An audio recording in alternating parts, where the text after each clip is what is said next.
Өнөөдөр Just Do It гэдэг үг болон алдарт swoosh логог хараад танихгүй хүн дэлхий дээр бараг байхгүй. Nike өнөөдөр 30 гаруй тэрбум долларын орлоготой спортын хувцас хэрэглэлийн салбарын маргаангүй хаан юм. Гэхдээ та нэг зүйлийг мэдэх үү? Nike компани өөрсдөө нэг ч гутал үйлдвэрлэдэггүй. Тэдэнд ямар ч гутлын үйлдвэр байхгүй. Тэд бол үйлдвэрлэгч биш, харин дэлхийн түүхэн дэх хамгийн авуугай маркетинг түгээлтийн компани юм. Тэдний түүх асар том үйлдвэр эсвэл их хэмжээний хөрөнгө оруулалтаас эхлээгүй. Энэ түүх ердөө л Азиас чанартай бараа импортлоо авчирч ногоон өнгийн хуучин машиныхаа тэшнээс борлуулж эхэлсэн нэгэн залуу болон түүний хөнгөн атлетикийн засалжуулагч хоёроос эхэлдэг. Энэ бол хэрхэн зөв нийлүүлэгчээ олж импортын жижигхэн бизнесээс дэлхийд захирсан брэнд болсон Nike компани түүх юм. 1962 он Phil Knight хэмээх дөнгөж сургуулаа төгссөн гүйлтэр хичээлдэг залууд нэгэн шин санаа төржээ. Тэр үед Америкийн гутлын зах зээлийг Германы Adidas, Puma зэрэг үнэтэй брэндүүд эзэгнэж байв. Phil хэрвээ Японы хэм датлаа чанартай зургийн аппаратууд Герман зургийн аппаратыг шахаж чадаж байгаа юм чинь Японы гүйлтийн гутал яагаад Америкт орж ирж болохгүй гэсэн бодол төрөв. Тэрээр шууд Япон руу нисэж Onitsuka Tiger хэмээх гутлын үйлдвэртэй уулзжээ.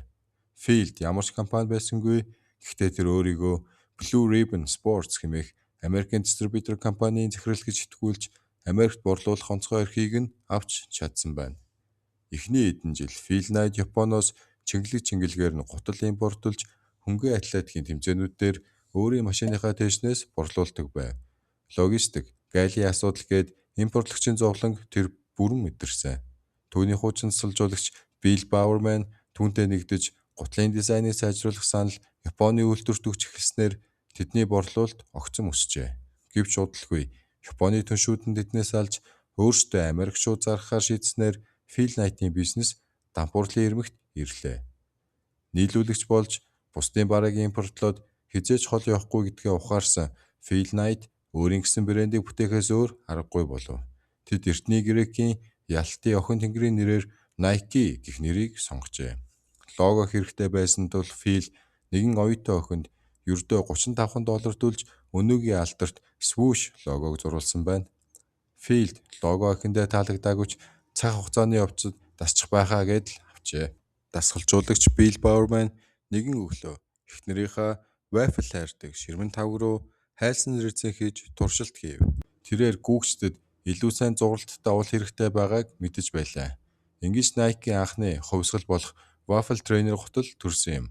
Тэд өөрсдийн гэсэн загвартай болсон ч үйлдвэр барьсангүй. Харин Азийн хямд ажиллах хүчтэй үйлдвэрүүдэд гэрээгээр захиалж эхлэв. Энэ нь тэднийг үйлдвэрлэлийн зардлаас нь бүрэн чөлөөлж хамаг мөнгөө зөвхөн брэнд хөгжүүлэлтэд зарцуулах боломжийг олгосон юм. 1980-ад оны эхээр Nike зогсон байдалд орлоо. Гүйлт модноос гарч сагсан бөмбөг гэрч авч эхэлж байв. Nike аврал хэрэгтэй байсан бөгөөд тэд хамаг байдгаа шавхан нэгэн залуу тоглогчтой гэрээ хийсэн нь Michael Jordan байлаа. Nike түүн зориулж Air Jordan хэмээх улаан хар өнгийн гутал бүтээв. Гэвч NBA-ийн дүрмээр тоглогчид зөвхөн цагаан гутал өмсөх ёстой байсан тул Jordan-ыг энэ гуталтайгаа талбайд гарах бүрт $5,000-оор торгож байлаа. Nike компани энэ торгуулийг дуртаяа төлж байв. Яагаад гэвэл энэ бол түүхэн дэх хамгийн шилдэг маркетинг байсан юм. NBA энэ пүзийг хоригдсон. Гэхдээ тэд чамааг өмсөхийг хоригдж чадахгүй. Гэсэн сурталчилгаа цацагдж эхлэхэд л Air Jordan дэлхийд даяар саяараа зарагдаж эхлэв. Nike гутал биш, харин ялалт, эрх чөлөө, тэмцлийг зардаг болохоо бүрэн ухаарсан юм. Өнөөдөр Nike Аз даяар хэдэн зуун гэрээ үйлдвэртэйч ганцыг нь ч өөрөө зэмждэггүй. Тэд зөвхөн дизайн болон маркетингаар гартаа барьдаг. Энэ түүхээс бид юу сурч болох вэ? Шууд л том үйлдвэр барих гэж мөрөөдөх хэрэггүй. Phil Knight бусдын бэлэн бүтээгдэхүүнийг амжилттай импортлж борлуулалтын сувгаа үүсгэсэн түүнийг хамгийн том суурь болсон. Түгээлт бол хамгийн сайн эхлэл. Үйлдвэрийг хэн ч дуурайж чадна. Гэхдээ Just Do It гэдэг мэдрэмжийг хэн ч дуурайж чадахгүй. Бүтээгдэхүүн үйлдвэрт бүтдэг бол брэнд хүмүүсийн тархинд бүтдэг. Брэнд бол хан хэрэм. Хэрвээ та одоо гадаадаас бараа импортлж борлуулдаг бол хизээ нэгэн цагт Nike шиг Өөрийн гэсэн брэндийг үүсгэх талаар бодож үзсэн үү? Сэтгэл хэсэгт хуваалцаарай. Inside Business Mongolia сувгийг дагахаа мартаоцай.